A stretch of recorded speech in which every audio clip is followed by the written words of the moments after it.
नया और सुंदर विषय लेकर के जो समाज की सबसे बड़ी चिंता है, इस विषय पर हम लोग चिंतन करेंगे। शिक्षा और संस्कार। शिक्षा प्राचीन काल से ऐसी परंपरा रही है, हर माता पिता अपने बच्चों को अच्छी से अच्छी शिक्षा देना चाहते। शिक्षा में आज हम इतनी तरक्की कर गए हैं कि हम अपने जीवन का एक बहुत बड़ा हिस्सा कमाई का अपने बच्चों को शिक्षित करने में लगा और अच्छे से अच्छे, उत्तम से उत्तम और दूर से दूर विश्वविद्यालयों में भेज करके उनको शिक्षा दे रहे हैं। और शिक्षा का एक मूलभूत तत्व है कि ऊंचे से ऊंचे स्थान पर, ओहदे पर, पोस्ट पर जाए और बहुत सारे धन इकट्ठा करके लक्ष्मी को अपने परिवार के चरणों में समर्पित कर, उसके साथ में एक बहुत बड़ा प्रश्न उत्पत्ति हो गई है। वो प्रश्न आज समाज में जगह जगह फैला हुआ है। बहुत सारे परिवार में और परिवार के करीबी रिश्तेदार में फैला हुआ है। सबसे बड़ी बात क्या है? शिक्षा के साथ ही गायब हो गया है अपनापन। अपनापन के साथ में अपनी भाषा की नियंत्रण भी समाप्त हो गई है। शिक्षावान तो हो गए, विद्यावान तो हो गए, और विद्यावान और शिक्षावान के साथ साथ में आज हम सुपर शिक्षा को प्राप्त कर रहे हैं। सुपर शिक्षा का मतलब यह है आज एक एक टॉपिक पर एक एक विद्वान पैदा हो रहे हैं। मतलब अगर इंजीनियरिंग के लाइन पर जाते हैं तो अलग अलग चीज पर अलग अलग इंजीनियर हैं। डॉक्टरी के लाइन पर जाते हैं तो एक एक सब्जेक्ट पर, एक एक टॉपिक पर अलग अलग स्पेशलिस्ट हैं, सुपर स्पेशलिस्ट हैं। इसके अलावा जब स्पेस पर जाते हैं तो अलग अलग टॉपिक पर अलग अलग साइंटिस्ट हैं, अलग अलग विद्वान हैं। शिक्षा की दृष्टि पर जाते हैं तो अलग अलग विषय पर अलग अलग विद्वान हैं, बैठे हुए हैं, जो समस्त शिक्षाओं को दे रहे हैं। और आज का सबसे बड़ा गुरु कौन है? सबसे बड़ा शिक्षक कौन है? जो आप सबके जेब में रहता है, आपके जेब में रहता है मोबाइल। कुछ भी प्रश्न करो, वो AI आपके सामने में उसका उत्तर ला करके रख देगा। गुरु की आवश्यकता के साथ साथ अब उसकी मोबाइल की आवश्यकता बढ़ती जा रही है। इन दोनों के कड़ी के बीच में एक बहुत बड़ी चीज है। कभी विद्यालयों में आपने ये तो सोचा है कि बच्चे आपस में बैठ करके एक दूसरे की बातों को सीख लेते हैं, लेकिन उसके बाद में उन्होंने जो मोबाइल में देखा है और जो उसको सुना है, उसकी भी चर्चा वो कर लेते हैं। और धीरे धीरे एक छोटी सी कहानी कहते हुए इस बात पे आना चाहूंगा। एक पिता के दो पुत्र थे, दोनों विवाहित हो गए, बहुत बड़ा मकान था। माता पिता ने सोचा समय आ गया है, दोनों को अलग अलग कर दिया जाए। स्थान बहुत बड़ा होने की वजह से दो बिल्डिंगें बना दी गई। सामने में बहुत बड़ा लॉन था। एक बेटा और बहू ने क्या किया, थोड़ा सा समय निकाल करके उसमें थोड़े फूल लगा दिए और छोटे छोटे पेड़ पौधे लगा दिए, और एक समय थोड़ा सा समय निकाल कर उसे ट्रिमिंग भी कर देते थे, काट छाट करके उसके छोटे छोटे टहनियों को साफ कर देते। कुछ दिनों के पश्चात क्या देखा गया, दूसरे का लॉन तो सूखा पड़ा हुआ है और वही लॉन बरसात आने से घास तो उग गए, छोटे छोटे पेड़ पौधे तो उग गए, लेकिन उसमें सफाई नजर कहीं भी नहीं आ रही थी। लेकिन पहले वाले के यहाँ देखा तो सुंदर सुंदर फूल खिले हुए थे। कुछ तितलियां भी आ रही थी, कुछ मधुमक्खियां भी आ रही थी, उसमें से रसपान करके आनंदित होकर के चली जा रही थी। उस रास्ते से जो भी व्यक्ति गुजरता उधर देखता और मुस्कुरा देता, क्योंकि फूल खिले हैं, पत्ते हरे भरे हैं और पेड़ सब सजे हुए हैं। बस मात्र इतना ही फर्क था। आज हमारे साथ यही स्थिति हो गई। हम एक अंग तो देखो, हमने धनवान तो बना दिया, शिक्षावान तो बना दिया, लेकिन जब संस्कार के नाम पर बात आती है तो वो संस्कार को हम ढूंढने चलते हैं बाद में।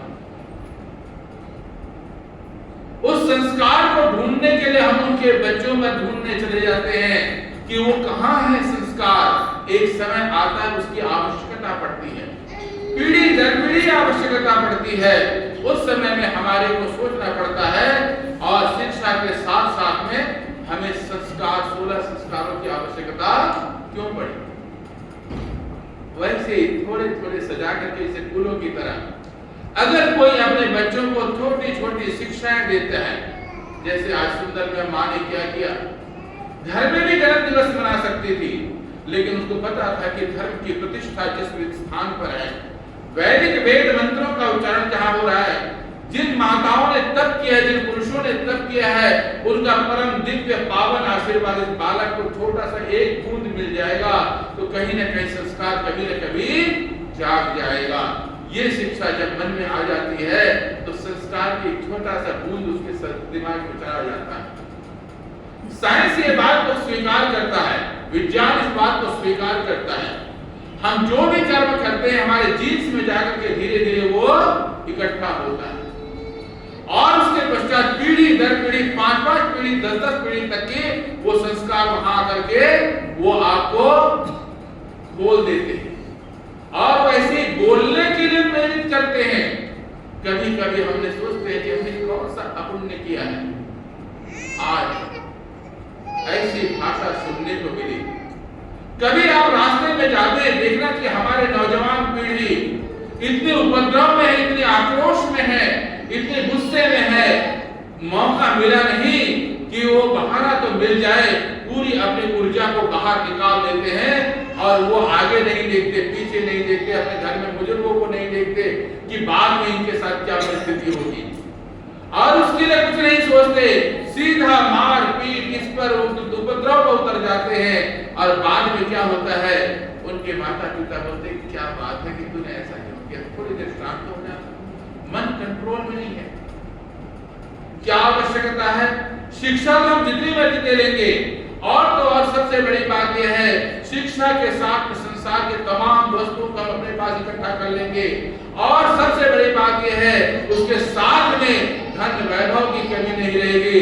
लेकिन किसी मॉल में जाकर के अगर आप शिष्टाचार और सदाचार को खोजना चाहोगे तो पैसे से नहीं मिलेगा। शिष्टाचार और सदाचार कहाँ मिलेगा, परिवार में एक दूसरे के व्यवहार से मिलता है। अभी मैं मंत्र का उच्चारण कर रहा था, हमारे आचार्य भी उच्चारण कर रहे थे, मधुवाता वितायते मधुक्षरन्ति सिंधवः। ये शब्द क्या कहता है, वैदिक मंत्र कहता है, जब वाणी की से मिठास की वर्षा होगी, संस्कार की वर्षा होगी, शिक्षा और सदाचार की वर्षा होगी, संस्कार की वर्षा होगी, अपने अपने धर्म को विषय को सिखाने की वर्षा होगी, वो छोटा सा बूंद आपको जाकर के उस बगीचे की तरह आपके परिवार को, आपके बच्चों को हरा भरा कर देगा। नहीं तो पीढ़ी दर पीढ़ी से आया हुआ वो संस्कार आपको कभी न कभी परेशान कर सकता है। समाज में आप बोलने लायक नहीं रहते कि मेरे परिवार का एक सदस्य मुझे ऐसा व्यवहार करता है, क्योंकि वो आपके खून है, वो आपके परिवार का एक मुख्य सदस्य है। किसके पास जाकर के रोएंगे, उस समय में चेहरा को झुकाना पड़ता है। इसीलिए सबसे पहले शुरुआत कहाँ होती है, परिवार से शुरुआत होती है। और परिवार की सबसे बड़ी शुरुआत किससे होती है जानते हो? स्वामी दयानंद जी ने सत्यार्थ प्रकाश के दूसरे सर्वोल्लास में लिखा है। क्या समझा? पहला ही शब्द है, उन्होंने सतपथ ब्राह्मण का वचन को लिखा है, मातृमान पितृमान आचार्यवान पुरुषो वेद। सबसे पहले किसका नाम लिखा सतपथ ब्राह्मण में ऋषिवर देव दयानंद ने? मां। याद रखना, जिस दिन संतान घर में आता है उस दिन से कन्या शब्द हट करके बन जाता शब्द मां, और बालक पुत्र शब्द से हट करके क्या बन जाता है पुत्र। तो सबसे पहले कहां से शुरुआत आचार्य ने किया, ऋषिवर देवदत्त ने किया, मातृमान, मां को जो है मां। अब मां से मतलब ये नहीं कि छोटा बालक मां, अभी तो वो छोटा पौधा है।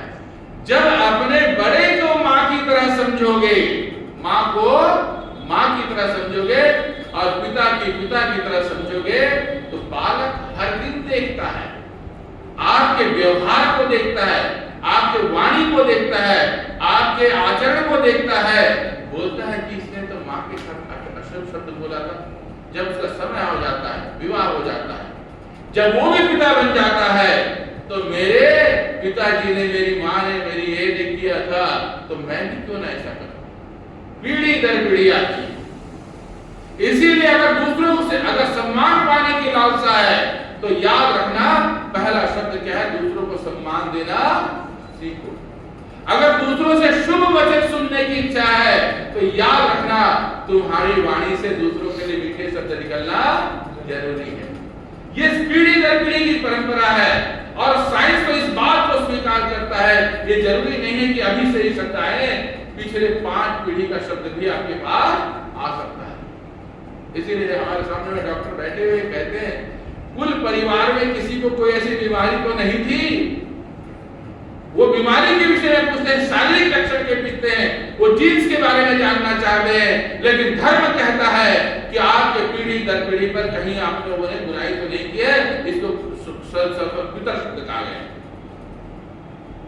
ऋषिवर देवदत्त ने जब संस्कार विधि का उल्लेख किया, विवाह संस्कार में एक शब्द लिखा हुआ है, उसमें लिखा हुआ है, उसमें एक शब्द का मंत्र का उत्तर में अर्थ बताना चाहता हूं।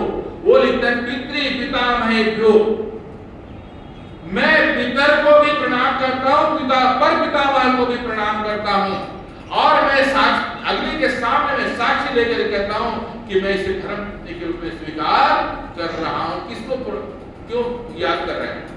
और परंपरा है हमारे यहाँ बहुत अच्छी परंपरा, विवाह संस्कार में जब बालक को शिक्षा दी जाती है, बालिका को शिक्षा दी जाती है, पिछले 5 पीढ़ियों की पूजा की जाती है, प्रणाम किया जाता है, उनका भी हिस्सा निकाला जाता है। कहा जाता है कि हम उनको प्रणाम करके आशीर्वाद देते हैं, उनका भी दिल का आशीर्वाद चाहिए। क्यों? कि ये बच्चे संस्कारवान बने, गुणवान बने। लेकिन क्या होता है, वो पीढ़ी दर पीढ़ी में अगर कहीं वो कमी होगी, तो वैसे के वैसे जीन्स के रूप में, धर्म के रूप में आगे प्रतिष्ठित हो जाता है। इसीलिए क्या चाहिए, सबसे पहले क्या चाहिए, परिवार में दूसरों को शिक्षा देने से पहले शिक्षा को अनुकरण करना आवश्यक है। कभी भी दूसरों को सब, अगर आप अपने पड़ोसी के साथ मधुर व्यवहार कर रहे हैं, तो बालक देख रहे हैं, तो ये तो हमारे पड़ोसी का बड़ा मीठा व्यवहार किसका होता है कि हमारे रिश्तेदार है। बच्चे को नहीं पता, उसको ये नहीं पता कि रिश्तेदार है क्या है, उसको तो हर बच्चे को देख के प्रसन्न हो रहा है, लेकिन धीरे धीरे संस्कार उसमें आविष्कृत होता जा रहा है। इसीलिए क्या कहा, कई कहते हैं कि नहीं, ये विद्यालय से सीख के आएंगे, नहीं, विद्यालय से शिक्षा लेकर के आएंगे। इसीलिए तीसरा शब्द क्या, आचार्यवान। जब बालक घर में 5 साल तक की पढ़ लेता है, फिर वो गुरु के चरणों में जाता है 5 साल के बाद, लेकिन वापस जब आता है तो सारे गुणों को देखता है, वहां भी देखता है, यहाँ भी देखता है, इतना सारा पढ़ाई कर लेता है, शिक्षावान तो हो जाता है। किसी भी विषय के प्रश्न को आप प्रश्न से पूछें, हर प्रश्न का उसके पास जवाब है, क्योंकि अपने अपने विषय में वो प्रवीण है, दक्ष है, अनेक सारे विद्याओं को ग्रहण किया है। लेकिन संस्कार तब बोलता है जब उसकी वाणी से कोई शब्द निकलता है। अगर वाणी में मिठास नहीं है, सम्मान नहीं है, तो चरित्र की कमी नजर आती है, शिक्षा की कमी नजर आती है, निष्ठा की कमी नहीं नजर आती है। तब पीड़ा होता है कि क्या वजह हो गई कि इसमें संस्कार क्यों नहीं आए। इसलिए शिक्षा के साथ साथ संस्कार भी आवश्यक है, और ये आचार्य से ज्यादा अपने परिवार में आवश्यकता पड़ती है, आपके व्यवहार में आवश्यकता पड़ती है, आपके समाज में आवश्यकता पड़ती है। और सबसे बड़ा समाज रहा है हमारा भारतवर्ष का समाज। देखो, तो छोटा उदाहरण देना चाहता हूं, सीता जी का स्वयंवर हो रहा था। राजा जनक ने सभी राजकुमारों को आमंत्रित किया, हमारे घर में शिव का धनुष है, उस शिव के धनुष में जो कि प्रत्यंचा चढ़ा दे और प्रत्यंचा चढ़ा करके उसमें धनुष का टंकार लाए तो उससे मेरी पुत्री का विवाह होगा। अनेक सारे राजकुमार आए, आचार्य के साथ में 2 बालक भी आए जो अभी जवान थे लेकिन ब्राह्मण शिक्षा ग्रहण करने गए थे। अपने परिवार से दूर आचार्य के चरणों में बैठ करके सदाचार की निष्ठा की और साथ में अनेक सारे विद्याओं का, धनुर्विद्याओं का शिक्षा ले रहे, अनेक सारे अस्त्र और शस्त्र की शिक्षा ले रहे, दोनों चीजें साथ में हो रही। प्रतिदिन प्रातः काल की पवित्र वेदी पर बैठकर यज्ञ की आहुति हो रही थी।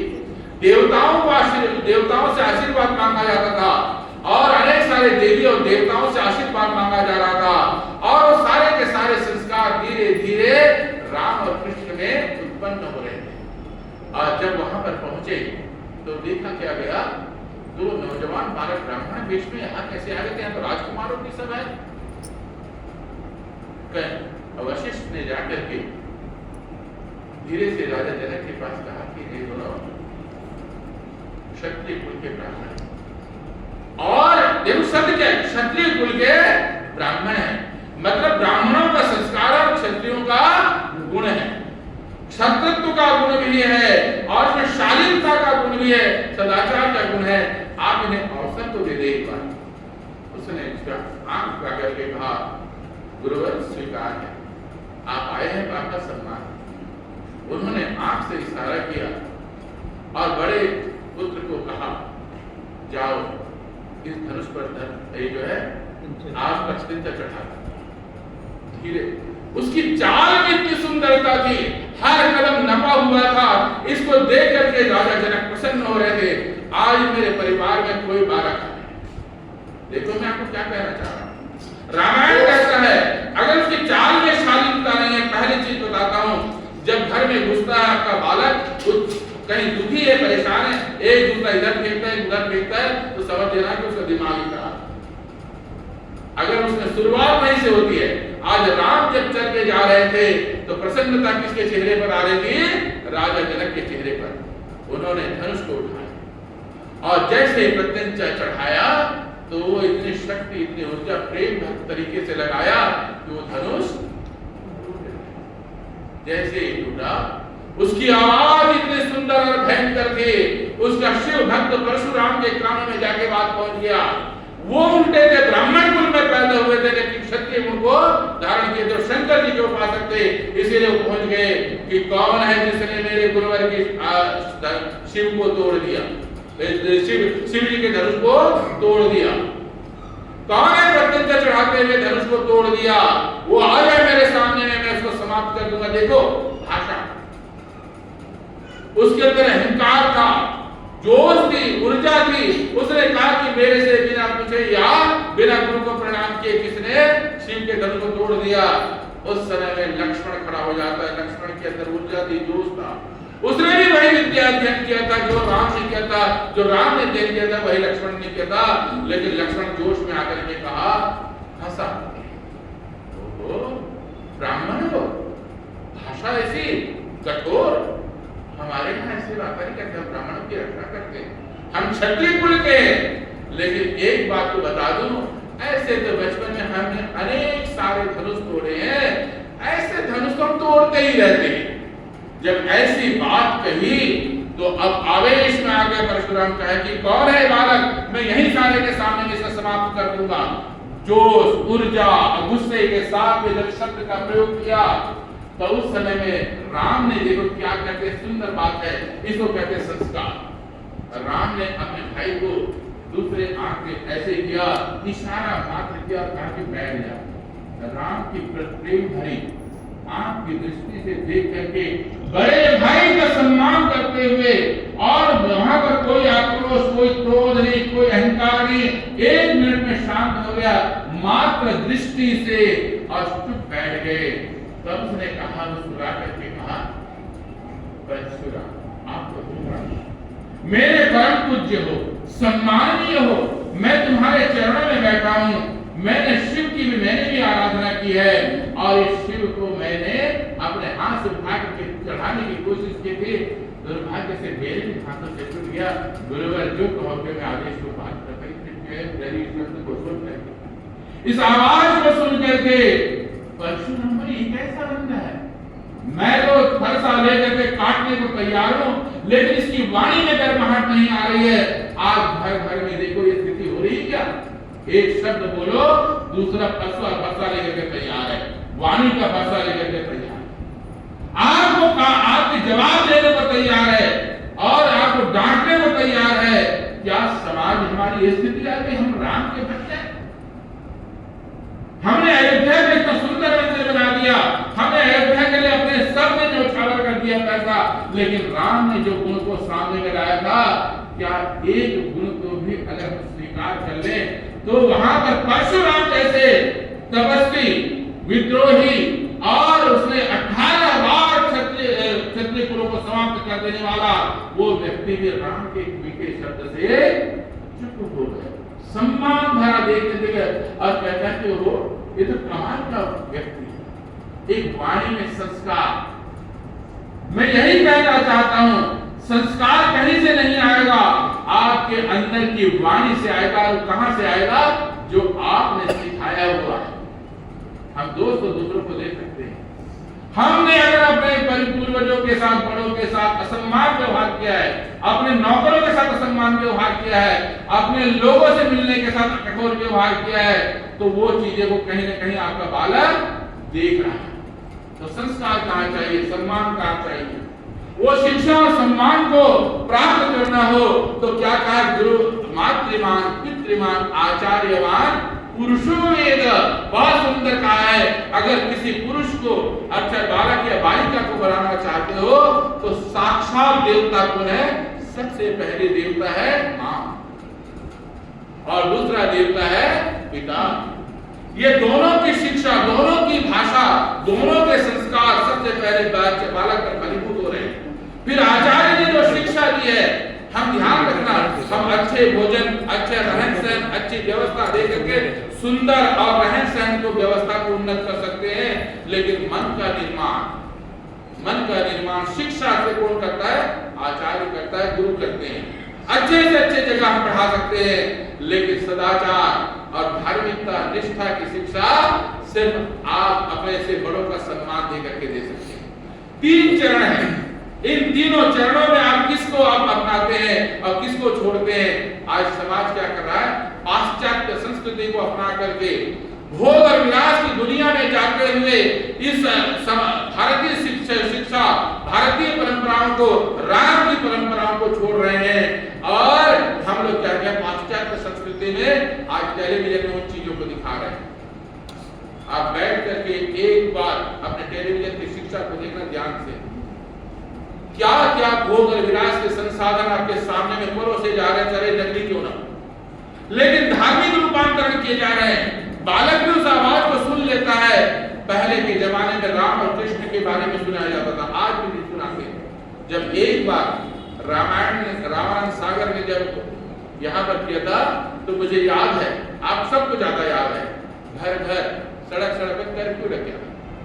कर्फ्यू लगने से मतलब बिना बोले हर आदमी टीवी के पास आ गया था, ओ आज राम के अगले चरित्र का, हम माँ सीता के अगले चरित्र का देखना चाहते हैं, लक्ष्मण के चरित्र को देखना चाहते हैं।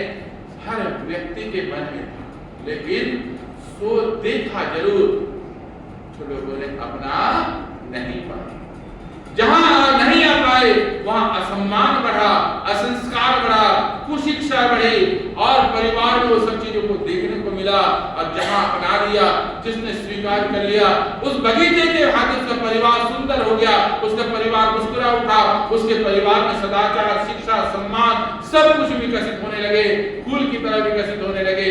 इसीलिए संस्कार की भी आवश्यकता है। बहुत सुंदर बात ऋषियों ने लिखी है और भी सुंदर बात है। मैं एक छोटा सा सूत्र आपके सामने रखना चाहूंगा। क्या लिखा जानते हैं, विदेशेषु धनम विद्या।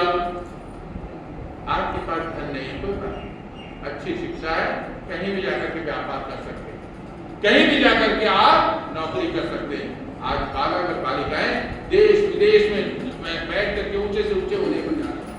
आज यहाँ है कल वहां जा रहे हैं, आज यहाँ है कल वहां जा रहे हैं, परसों वहां है यहाँ है, खूब कमाओ, लेकिन थोड़ा सा समय संस्कार के लिए लगा दो। क्या लिखा?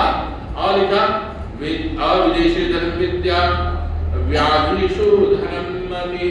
आपका दिमाग बैलेंस है, बहुत दुख कष्ट हो परेशानी हो तो आपको सहने की समझने की परखने की ताकत देता है, और धन भी हो और गति भी हो तो आप शरीर से अपने आप को स्वस्थ कर सकते हैं। लेकिन आगे जो बात लिखी है परलोके धनम धर्म, ये जितना भी कमाओगे जो कुछ भी करोगे वो यही रहेगा, स्थायी है, जड़ है।